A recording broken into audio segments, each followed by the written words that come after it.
Om Shri Saradha. With jubilant hearts, we introduce our speaker, Srimati Nagalakshmy, set to ignite the flames of enlightenment. Srimati Nagalakshmy is a seasoned educator with over 4 decades of dedication to the noble profession of teaching. Her commitment to education transcends mere employment, viewing it as a profound passion rather than just a career. Throughout her illustrious career, Srimati Nagalakshmy has held various esteemed positions, ranging from a teacher for secondary and high school levels to serving as a vice principal and coordinator for high school.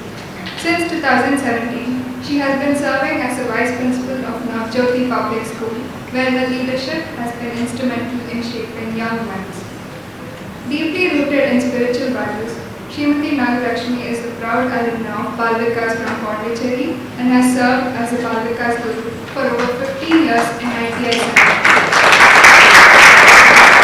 She is also a valued member of Sampradaya Bhajan Mandali of ITI Siddhivinayaka Temple Committee. Her commitment to spiritual education and community service is further evidenced by her role as the Mahila Balvikas Coordinator for 3 years and Mahila Spiritual Coordinator. Presently, she serves as the District Education Coordinator for East District Bangalore, where her leadership continues to inspire and uplift educators and students alike. Now, I'd like to introduce Saradha Subramanian, ma'am. Bringing joy and wisdom, our esteemed speaker, Srimati Saradha, is here to inspire and enlighten. Srimati Saradha Subramanian is a distinguished scholar with a profound academic background and a deep commitment to spiritual and educational pursuits. Her professional journey spans over 6 years, during which she served as a faculty member at Christ University. Here, she imparted knowledge to MBA students on human resource analytics and guided MPhil students on research methodology. Notably, she contributed significantly to a major research project titled Work Environment's Effect on Work Engagement and Turnover Intention in Service Sectors. In addition to her academic and spiritual endeavors, Srimati Saradha has also served as a District Education Coordinator for Bangalore East from 2020 to 2023, demonstrating her commitment to educational excellence and community service. Now I'd like to call upon Nagalakshmy ma'am and Saradha ma'am to enter the sacred space of the stage, illuminating our spiritual path.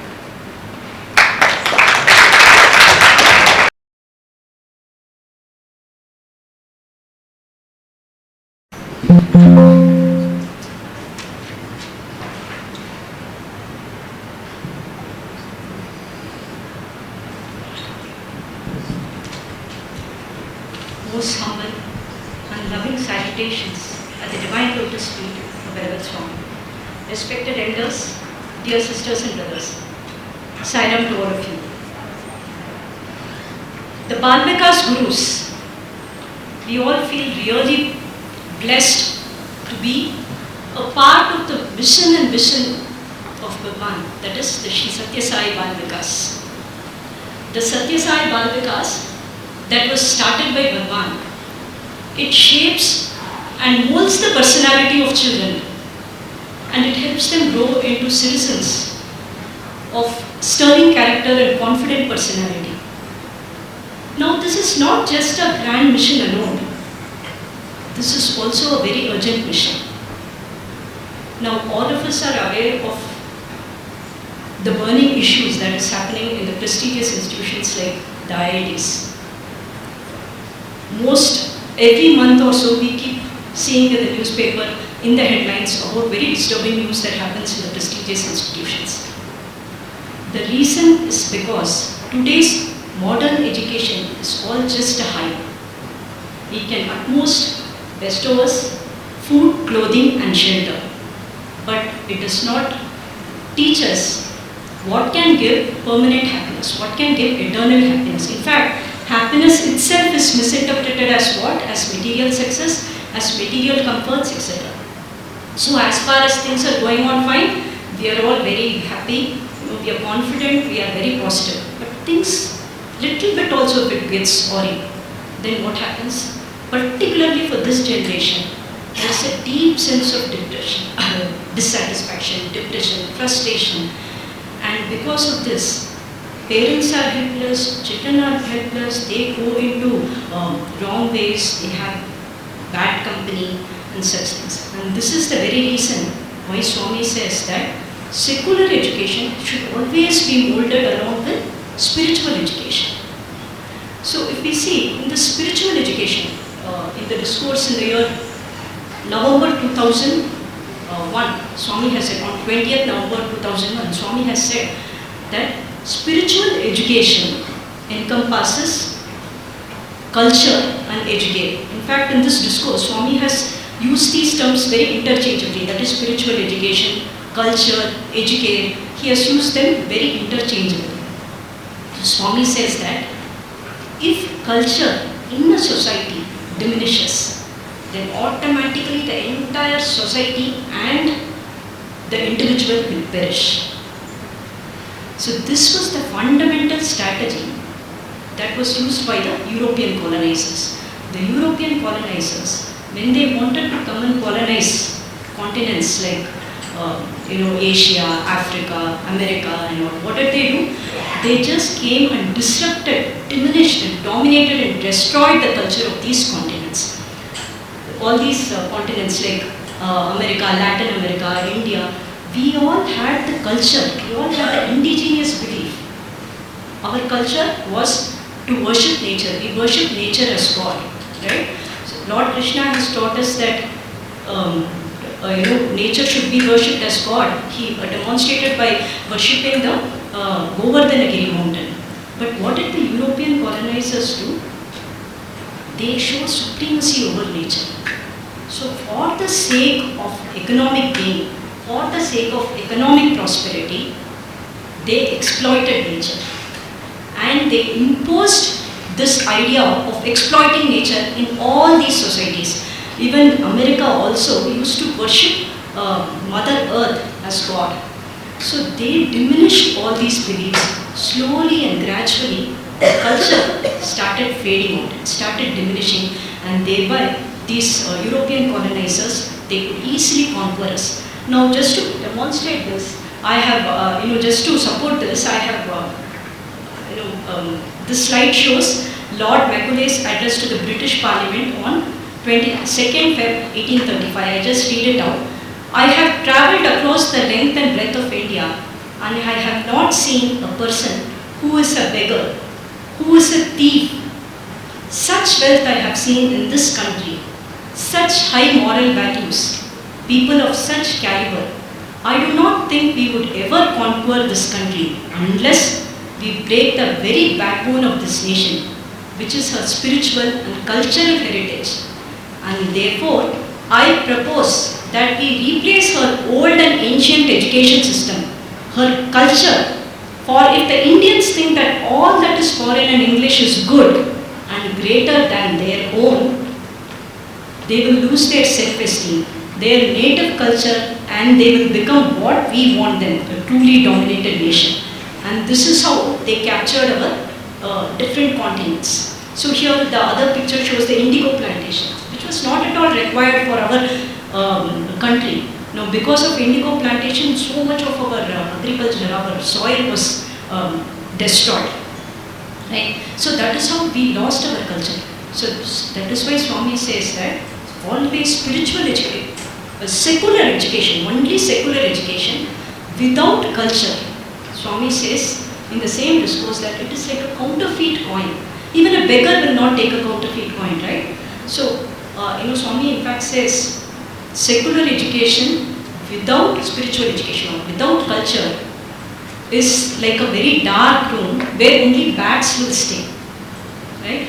And a heart that has only secular education, and if it does not have culture, then in that heart animal qualities will develop, and that is the reason for all these kind of mental disturbances that are happening. And this is where this is the reason why Swami started Balvikas, and Balvikas actually bridges the gap between secular education and true education by imparting spiritual education. Now we will look into the genesis of Balvikas, how it started.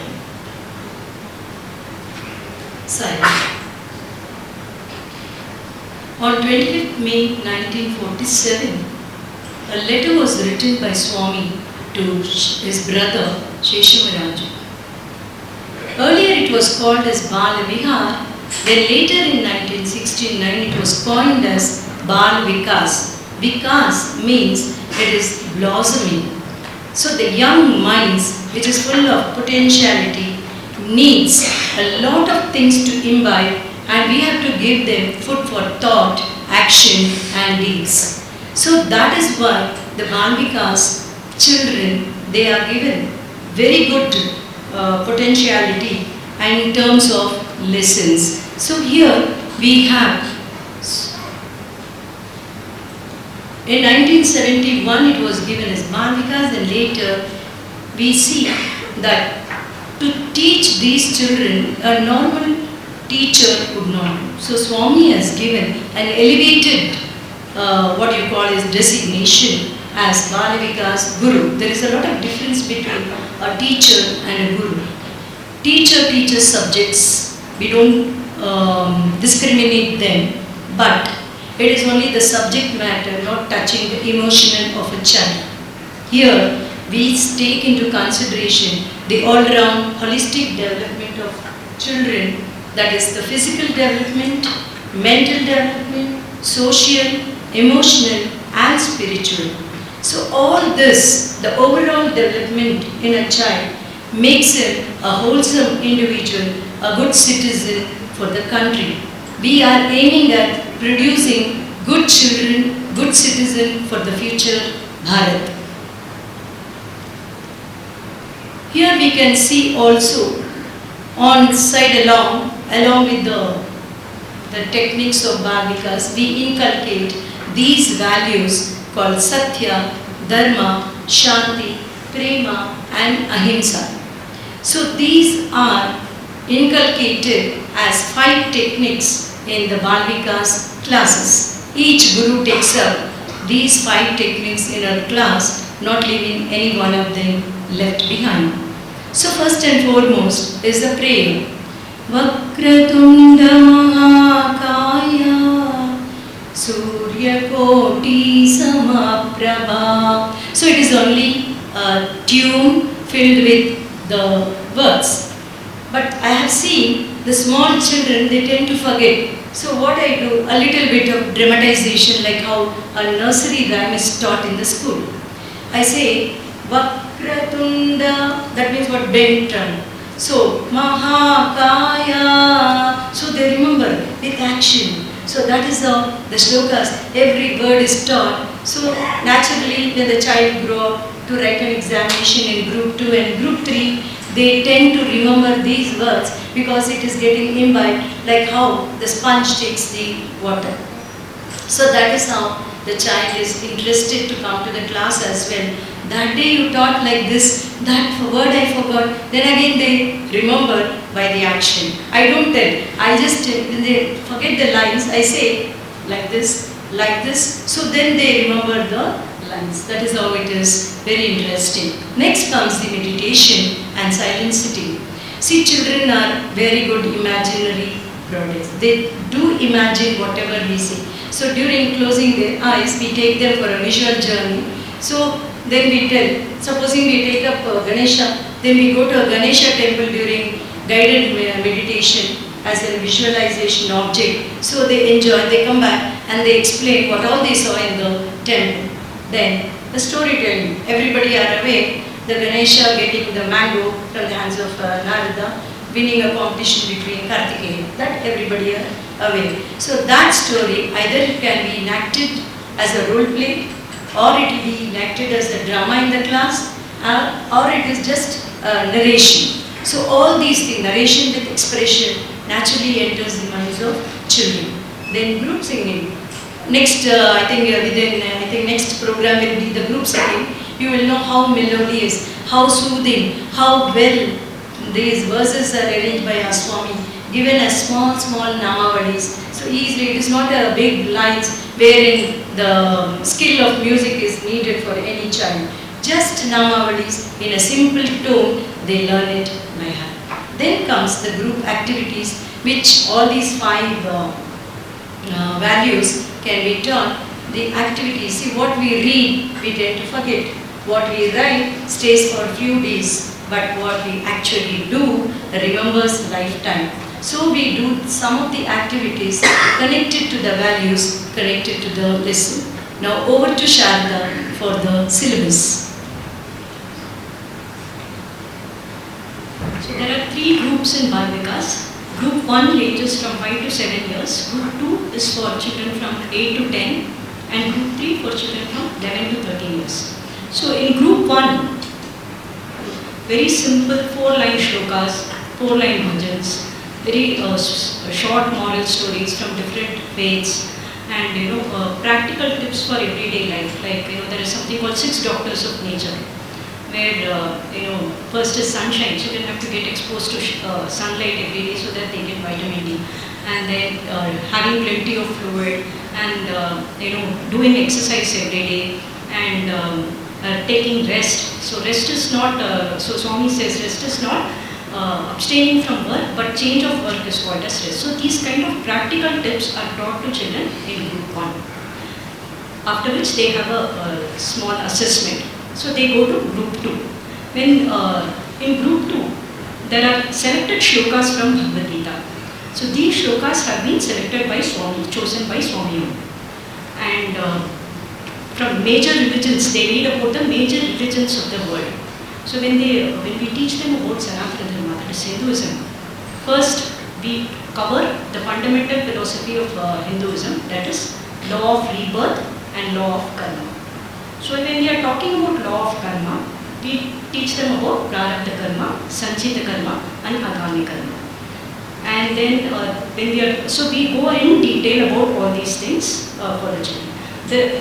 Then the next religion, the second ancient religion is Zoroastrianism. So when we teach them about Zoroastrianism, how Zoroastrians, how they migrated from Persia to India. We gave them land, we were very hospitable, we followed the dictum of Atiti Devo Bhava.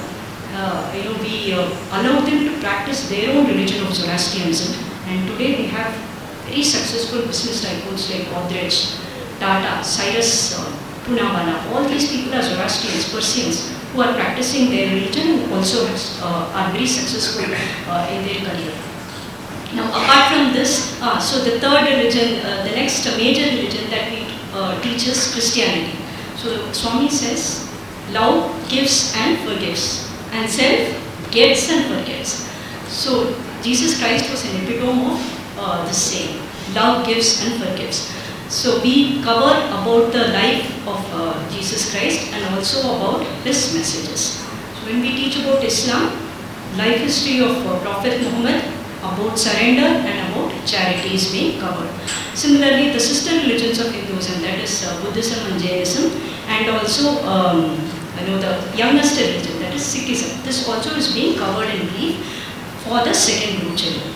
Now once the syllabus is over, they appear for an exam, after which they have some project also, something like germination of seed, and then they observe the process, the transformation that is happening, and they try to align it with transformation in their lives, and or sometimes cooking without fire. All these activities are all value-based activities. So once the second group exam is over, the children progress to the third group. So in the third group, we have we teach the most important principle of Hinduism, that is Advaitic philosophy, which is Bhajagovindam by Adi Shankaracharya. And then since these children are all in their teens, we teach them about the management of thought, breath and time, which has been given by Swami only. So when the breath is being, when there is rhythm in the breath, when the breath is being observed, then automatically the other things like thought also and time also gets automatically managed. And children are being taught about participation in family work and more about Indian culture and spirituality regarding different saints and their lives are being taught in the third group. After the third group, they again have an exam followed by again a project work, like they either visit the museum, the Smriti Museum, or they visit orphanages or old age homes, and they take interview, and then we conduct the viva for them. With that, their diploma course gets over. Now Swami says that it is not the actual syllabus that is important. We have to create, Swami said this now, like what you said, the actual syllabus actually is not very important. The creation of atmosphere where children will be able to develop, we are able to develop noble character in them. So that atmosphere is more important. But at the same time, children, if they enroll, they have to give these three groups of exams. So one thing all of us realize that it is not we who are taking the exam, the classes. It is Swami who is taking the class, because every class, although we have so many years of experience of taking classes, but still every year we feel that we are learning something new. That is the reason it is also said that this Balvikas classes are not only for children, for the gurus, for the transformation of the gurus. So next is about expansion and importance of Balvikas. It will be taken by Nagalakshmy. Here, whatever the sadhana we do in the form of Balvikas teaching, as Saradha said, it is our own, for our own development, for our own elevation we are doing in the name of children. So we also learn so many things when we are teaching children. Every class is a new class. It is, though the syllabus is old, but the class will be always new because the ideas and the group of children are new to us. So here, Sabari did whatever small seva, that is to earn bliss of Rama. So also, we Balvikas teacher do a little bit to get the grace of our Bhagwan. So here, every women in the household should become a Balvikas teacher. Here also I find so many people here, they are all having that anxiousness to become a teacher. You can very well do it because we need to increase the number of centers, because we have to mold a lot of children to strengthen our Bharat. So it's my very most welcome for you all to join this mission and join hands with us to increase the more and more centers to strengthen more Balvikas, to add more Balvikas children to our group. So here, Siksha and Diksha will be explained by Sadhana. So Swami says the classes have to be taken in two modes of Shiksha and Diksha. So the Diksha is, teaching, imparting some stories to them, shlokas, and making them learn some bhajans. But Swami is saying that this kind of Diksha is not going to help them to prosper. What is important is Shiksha. That is, children have to be taught to control their sense organs by teaching yoga to them and by teaching them pranayama. And these should be taught to them at a very young age, because once they become old, it will be very difficult for them to control their sense organs. Now, so far we have seen the takeaways for a Balvikas child from Balvikas classes. Now, many of you would be aspiring to become Balvikas gurus also. So we will just see what Swami talks about gurus, so that you also can get inspired and become gurus. Swami has said in a discourse that today the teachers are responsible for all the agitations and confusions happening in our country. Now all of you would be aware of urban Naxals and rationalists. Where are they all getting nurtured? Where are they all getting inspiration from? It is only from educational institutions. The college teachers and the professors, they encourage them to get into all these ways. So that is why Swami says, how can such teachers communicate, demonstrate, and show an ideal path to the children? Today, a good teacher is more essential than a good student. So what are the qualifications for becoming a Balvikas guru? This is according to us. First is faith in Swami's divinity. That is the foremost thing that is important. The second thing is we should have passion to work with children. And it is real fun, it is a stress buster, that much I can assure you. The third is shloka chanting, for which training will be given, and basic understanding of Indian philosophy, bhajan singing and storytelling. So these are few qualifications that are required for becoming a Balvikas guru. What are Swami's expectations that how a Balvikas guru should conduct himself or herself will be done by Nagalakshmy. See, as women, we have to shoulder our responsibilities in the areas of Balvikas and bhajan singing. If we are having that sacred ideas, we can promote any number of students at any number of time. So here, I would like to narrate a small episode wherein a geography teacher during the childhood of Swami Vivekananda started asking questions, and a boy just in front of Swami Vivekananda could give the answer, but very hesitantly in a very feeble voice. So the Guru got angry, started caning the child, and Swami Vivekananda said, "Sir, he said the right answer." Then he too got caning for not supporting the teacher but supporting the child. Then he said one word, "Sir, I am very truthfully saying this. It is true that he has given the right answer and what he said is true." That word too changed the life of that particular teacher, and he said, yes, he just referred the book and apologized to the children. Yes, what I have just misunderstood. Please forgive me. So that should be the attitude of a teacher. We are never at a higher level. Sometimes we too make mistakes.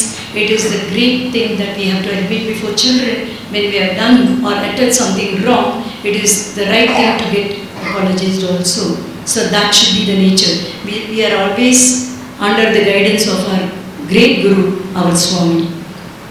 Teacher mind should be free from jealousy and all bad qualities that form a hindrance in the life of a Balvikas Guru. And we should be human. We should not, when a child doesn't come for a Balvikas class, we should understand his problem. And next, we should have patience to deal with the child, to redo the lesson again to that particular child. So that humanity is very much important. So to have teachers among us is really chosen by Swami. We think that we are the instrumental in choosing so many personalities. No, it is Swami who does it, and who is the right person that will be given the chance by Swami. So we have to receive God's grace by taking His mission forward and bringing up a large number of centers and to increase a large group of students in day-to-day life. With this, we end this presentation. A big sign to all of you for your patient hearing, and let us join hands in continuing the mission of Swami. Jai Sadhana.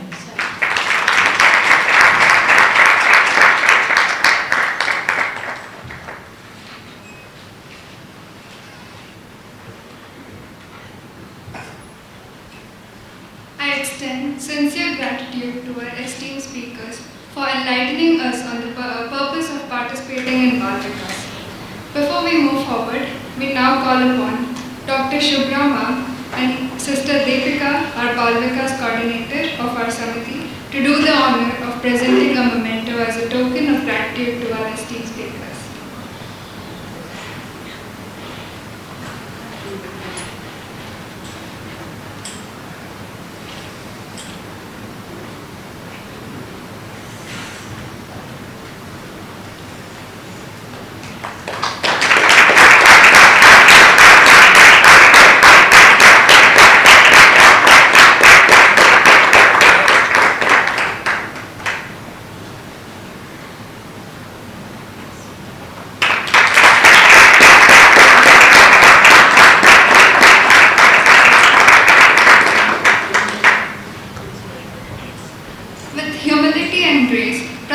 Will now introduce the next speaker.